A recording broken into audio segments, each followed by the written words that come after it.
everyone. Thanks for listening to the Drinks.com podcast, the business of online alcohol. I'm your host, Brandon Amoroso, and today I'm talking with Gaetano Peragine, who's the founder and managing director at Straitalian Winemakers. Thanks for coming on the show. Thanks for having me, Brandon. Thank you very much. So before we dive into things, can you give everybody a background on yourself and sort of your founder's journey? Sure, absolutely. So I'm Gaetano Peragine, Straitalian, which by the way means not only Italian but Straitalian, so quintessentially Italian. I'm the founder of the company that really has the root in 2012 and bridges the gap from being only farmers in Italy to being farmers in the wine business and entrepreneur. So really bridging that gap to bring in any corner of the world the fantastic biodiversity of Italian wine. And what sort of led you to start the company to begin with? What were you doing before this? Were you always in wine? How did you end up in this industry? Okay, I was VP EMEA for a media company back in early 2000 up until 2010, and then what really brought me here, it's the gap that I saw between really, how the French say, to bridge the gap between really being here and making the wine and making the world know about Italian wine, which, as you know, has a huge amount of varietals. To quickly jump into the actual wine world, Italy has over 2,000 varietals, whilst the second country in the world that's only like 300. So what brought me here, it's really the happiness to share the diversity of Italian wine with the world in a different matter. And what really it's making the difference right now today with Straitalian, it's vertically integrating the company, not only so making the wine here, but also, as you probably know, we have a company in now 3 countries in the world where we actually have our own importation side. So that means that we shorten the supply chain and we are closer to the clients without any filter, and also in the meantime saving money. So that gives us a competitive advantage. Got it. No, I think especially during COVID, supply chain was a big issue, for a lot of businesses. What are some of the ramifications that have come out of that for your business as we're sort of through COVID now? Are there any long-lasting impacts that you're seeing in terms of changes in either the way that clients are buying or the way that you work with your clients? It's an excellent question. We wish. I mean, we saw a huge surge in demand during COVID years. That lasted a couple of years. Then we saw a 23 a drop in demand, especially on the e-commerce. Now things are kind of stabilizing. We didn't really get any huge legacy from those years because we are really, and I think as a whole category, going back to what we were before COVID. So there's much to be done in e-commerce side, especially here in Italy. We didn't really get much of the lesson learned in doing the e-commerce and learning what we need to be doing in order to really see an increase in demand and do e-commerce here in Italy. So it's I'm not saying we're back to ground zero, but we don't have many tools, and we're really constantly looking for tools that allow us to really leverage that aspect. And the only really way that we think we have as a wineries here in Italy, it's to embrace our clients coming to have boots into our lands, see the aspect of farming, seeing the romance behind making wine, and falling in love with the brand, falling in love with the wine, and then maybe going back to their homes. They will start buying over and over again online to try to keep the ties with our territory. So this is what we actually we're trying to do today, but we don't have many other tools they're welcoming clients to our estates.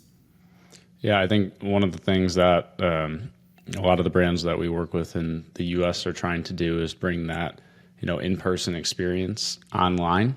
Because when you go to the tasting rooms, or you go to the estates, the experience is really, quite exceptional. And then if you were to go on the internet and go to their online, web presence, there's, it's not a great customer experience. You're not getting the background, the history, the story in the same way that you get it when you're actually going in person. But at the same time, it's not realistic for most people to visit more than once, if visit ever at all. And so the challenge is, how do you reach those consumers, and how do you provide that education and awareness, but in a virtual capacity? Are there any things that you guys are doing that are helping with that, or why do you think that? Because I know we were talking about before we hopped on here that the industry is relatively slow moving when it comes to adoption of new things. Totally slow moving, Brandon. Totally slow moving. Even AI as an example. So why do you think that is the case? And, what are some of the things that you're trying to do to help, push that along and get people to think outside of the box a little bit?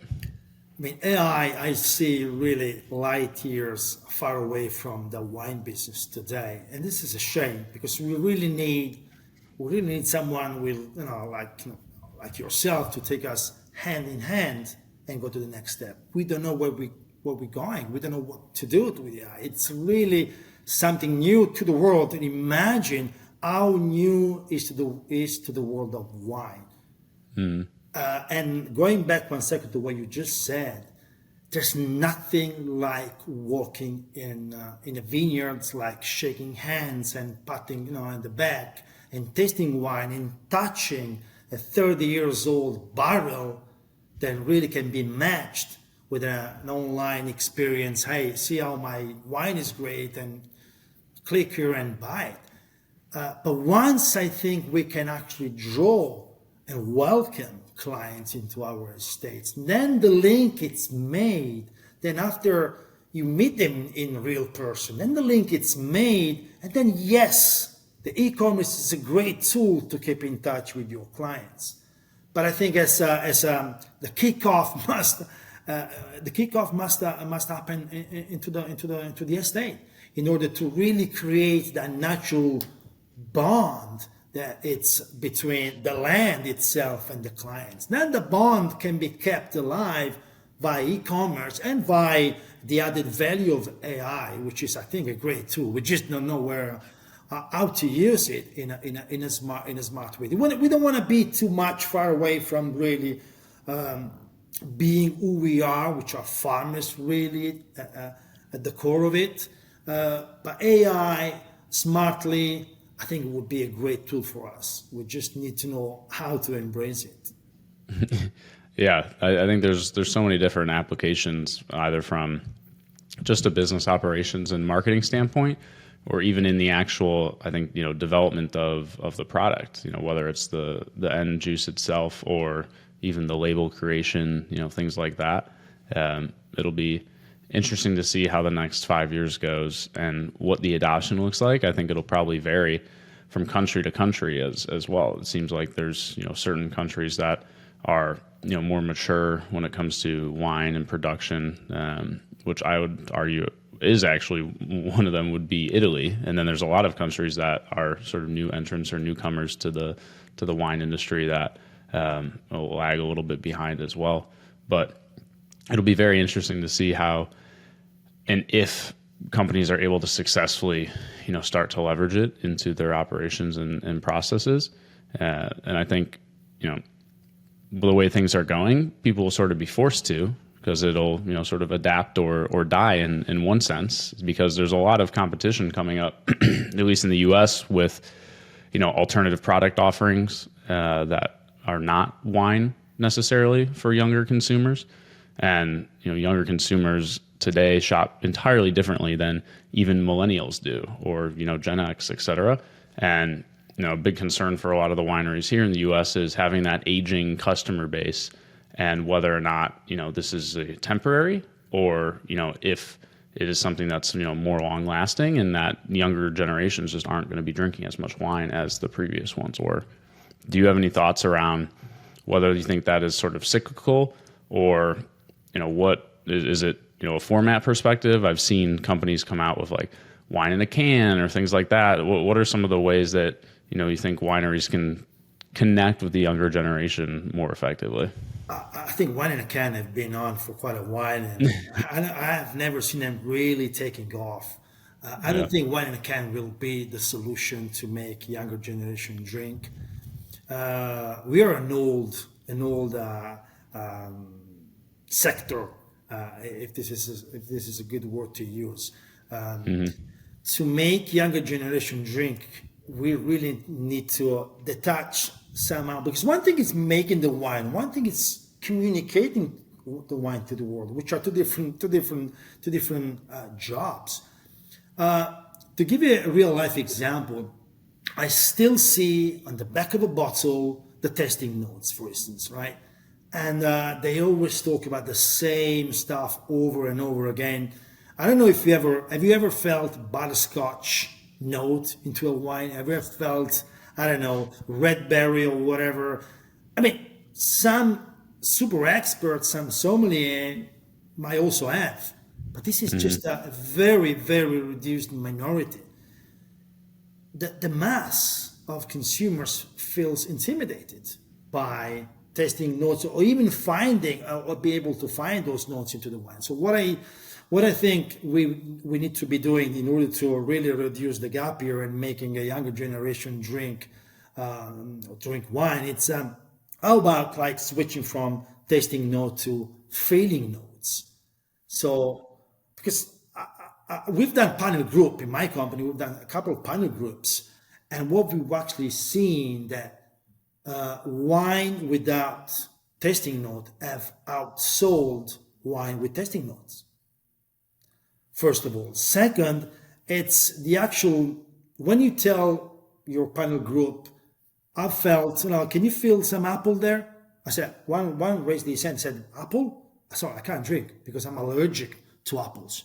They actually thought the apple or any other ingredients was actually added to the wine. So I'm sorry, I'm intolerant. So I think this is one of the actual issues that we have with younger generations. Being a bit more friendly, outspoken, just take some dust off our shoulder in order to really get new consumers into our world. I can't see really, and I'm sorry to say this, like sommelier with their test van and with their uniform, trying to advocate wines. I don't think this is the way forward. And wine in a can is not a solution. The solution, I don't have a solution ready in my pocket, but I think we just need to take some dust off our shelves here and really share more of how we feel, for instance, if we drink a wine, rather than what we should actually impose to a person. Hey, you should actually drink this because you have apple, you have vanilla, you have tobacco, and this is not the way to go. I think it's going to be more than push, it's going to be pull. So like feeling note. If you want to feel being on a first night with your date dancing tango, then buy your Cabernet, for instance. So feeling notes rather than tasting notes. I think it's one way to try to make things a bit more dynamic in the wine world, because it's very much stuck into the 90s and 80s. Yeah, I think making it more approachable and less sort of it can sometimes feel like there's these walled gates around the world of wine, and it can be daunting for somebody who has never. Totally agree with you, Brandon. More approachable is the way. Don't think it's totally the way the majority feel. Imagine a person going through a wine list in a posh restaurant, going through a wine list which is an encyclopedia, and he's got maybe he's having dinner with a business partner or with a fiance or whatever that it's on the other side of the table. He feels intimidated. You have like 400 wines. Which one are you gonna choose? You have no recipes. You have no ingredients there. You only have the name of the wine and the domain. So more approachable, I think, is the way forward for sure. Do you see a lot of traction with biodynamic, organic, natural wines, low sulfite, low alc or no alc in Italy, in the same way that those are starting to come up more and more within the States? I mean, in Italy itself, yes, we do have some traction there. I mean, more than traction, I would say it's a niche. And of course, you have buyers, conscious buyers that, when they see on the label, no added sulfites, only natural occurring sulfites rather than vegan, they are drawn to buy those products. But what we've been seeing lately I see the last 2 years, you also need to be very conscious also of the price, because many consumers are prone to buy biodynamic natural wines, but they're not prone to buy at a cost that's like 30%, 40% than the actual price of the conventional wine. So to be blunt, I don't see this niche really, again, like the wine in a can, really taking off dramatically. Will always remain a niche, but I don't see that really taking off. I've seen natural wine really, I don't know if you ever tasted a natural wine. I mean, you really need to be prepared to the taste of a natural wine. It's something. It's really different from the conventional wine. It's something. And I really see that confined into a very small section. And if I walk into a supermarket here in Italy, you don't see any of that. You do not see any of biodynamic, any of natural wines. You see some, of course, organic wines here and there, low added sulfites. But those wines are very much, first of all, the production is very reduced because also because of the weather that we've been having in the last 2-3 years in Italy has really killed that part of those products, because of course having so much rain, you do some treatment to the vineyards, and then it rains, it washes away everything. You need to redo it again. So if you're gonna keep doing the treatment to the vineyards in order to have green wines, then the wine is really gonna cost double. So niche, for me, the increase, it's capped. We have a ceiling there. And same thing we've seen with wine in a can. I mean, I've read the wine in a can, would that become such a huge sales item, but it has not, at least to my knowledge. Yeah, I had a natural Zinfandel last week, and How was it? It did not taste like Zinfandel.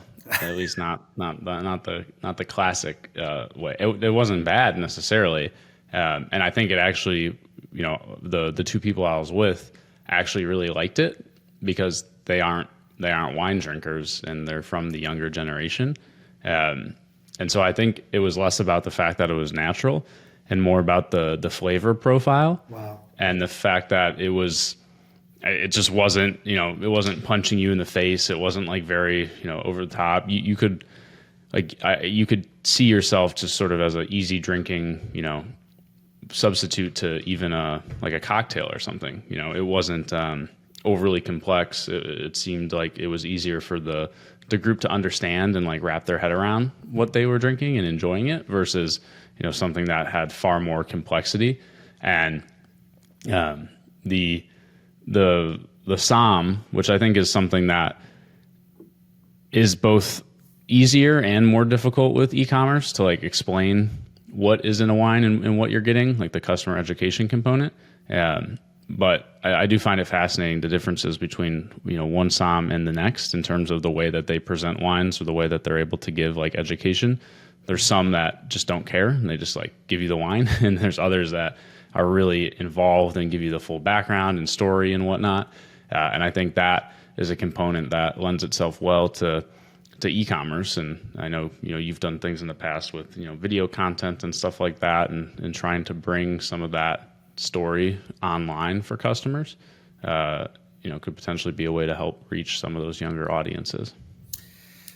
Two good points. I mean, you raised a good point when you said, are we drinking the green wine, the natural wine, because it's green, we're saving the planet and the CO2 reduction, or we drinking the wine because we like the wine?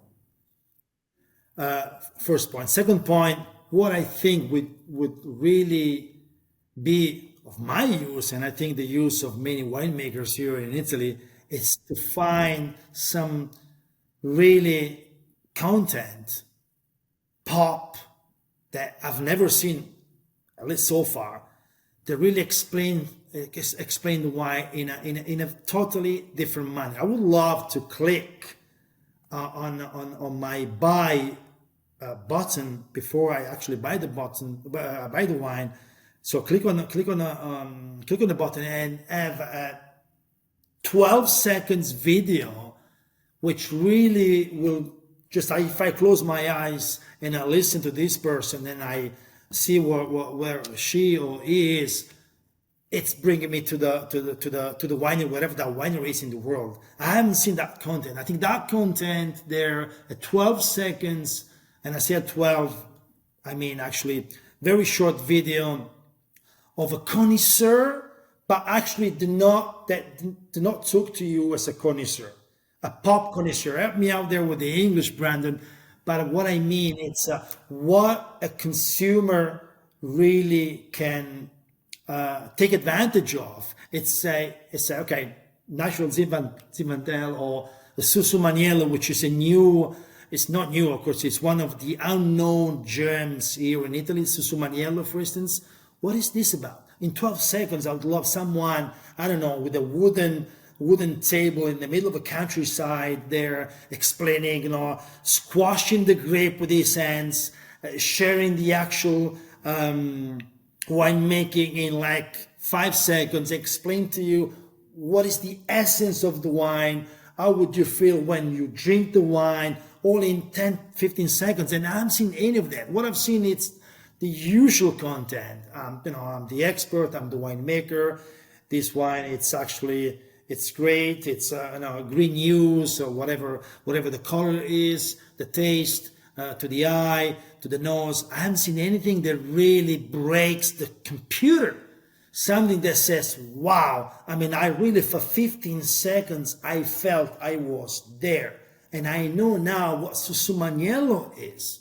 I know what the grape looks like, how we will taste, and everything else. So I haven't seen any of that. I mean, in any of the countries that I've been in, winemaking countries, I haven't seen any of that marketing content really being generated for the consumers. It being really consumer friendly, not really stepping on a stage and telling you. It's more being on the same level as you and sharing with you, really. This is the difference. Not stepping on a stage and imposing you my knowledge, because I'm the guy who knows and you need to learn from me. I think we need to scrap that. It's more, being together on the same level here on the vineyards. I'm sharing with you what I've actually done with this grape, how I turn this grape into a great wine.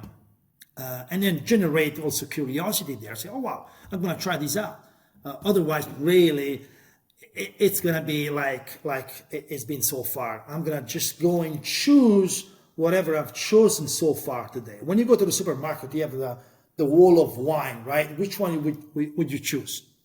Or the one that you know, so you're not mistaken. When you go to a party, at least, you do bella figura, like we say in Italy, you do, get something, that it's not a bad wine, so it's good on you. Or you choose something that really pops out in terms of packaging, and you want to try that out, and then if it's good, you buy it again. So there are many ways really to get it to the hands of the consumers.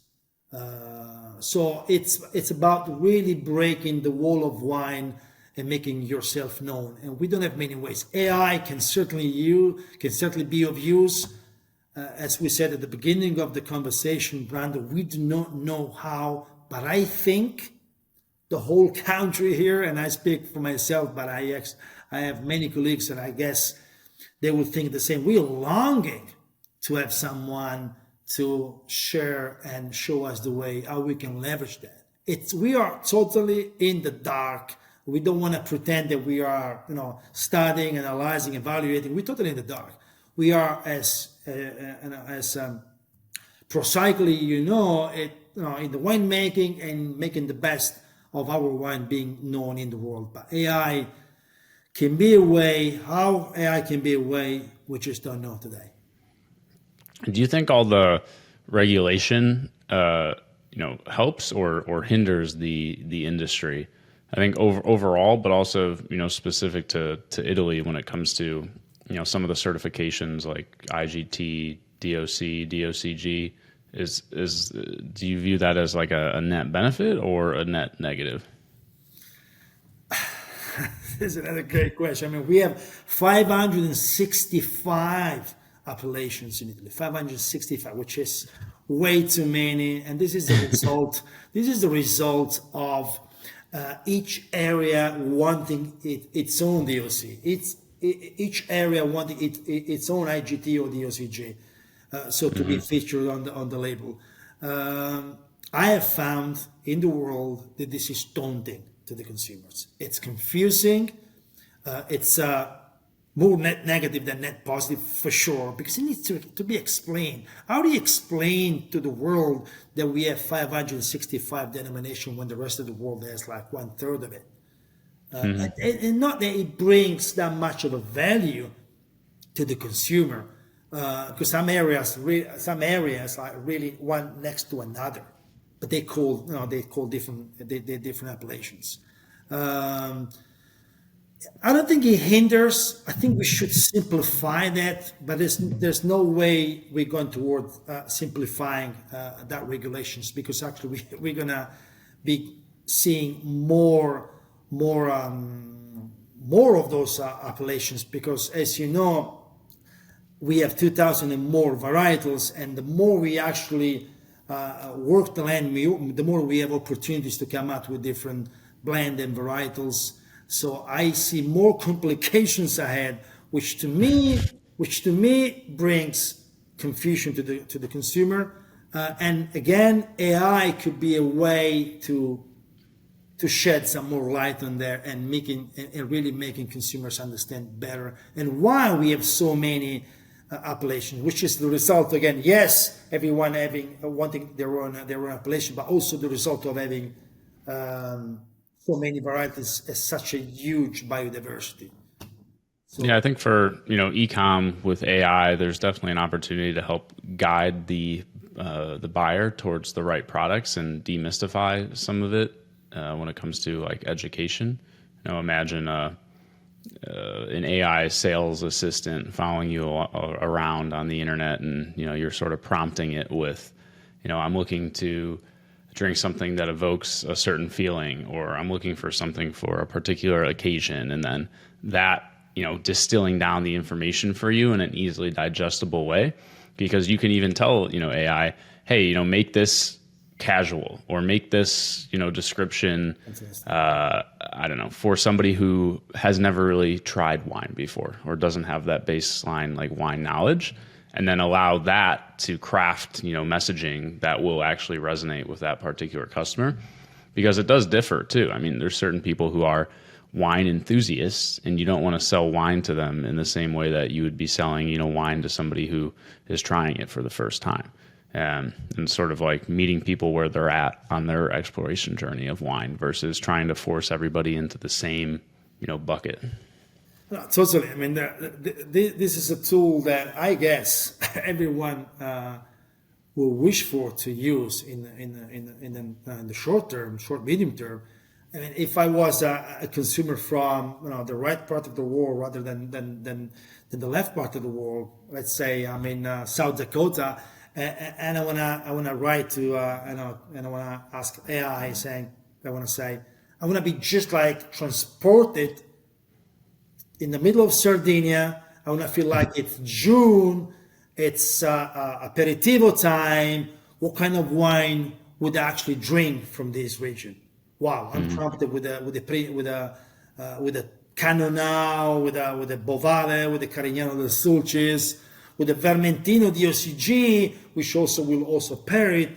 And by the way, get a Vermentino DOCG from Gallura and pair it with a spaghetti with prawns, for instance. So that will be, it will be a tool that will be your hand, which will really guide you and shed some lights on to this complicated world. It's complicated but glamorous world.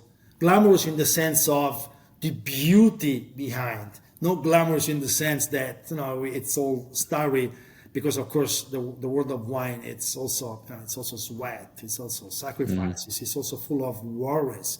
You have to just wake up in the morning and hope that there hasn't been any hailstorm the night before. Otherwise your production, it's cut by half, and it's happened in the last 2-3 years. We're really going through some bad, rough patch. So it's glamorous in the sense that we really work in a world that's really in a very close connection to the land, and, you know, seeing something that goes from your land to the world in a glass of wine, it's really satisfying. So the rest, it's less glamorous in the sense of sacrifices. Enough with the hard questions. I've got 2 fun ones for you as we wrap up here. First, what is your favorite wine memory? My favorite wine memory. That's a good one. Yes, I have it. It's a Schioppettino from Friuli, and it's the wine that my wife chose when we first met. So we met at a bar, and she was the one to choose Schioppettino, which I love today.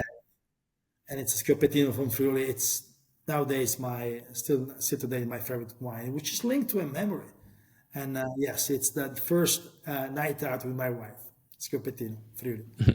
I love that. That's awesome. And second, if you could share a bottle with anyone, who would it be, and what would you drink? They could be dead or alive.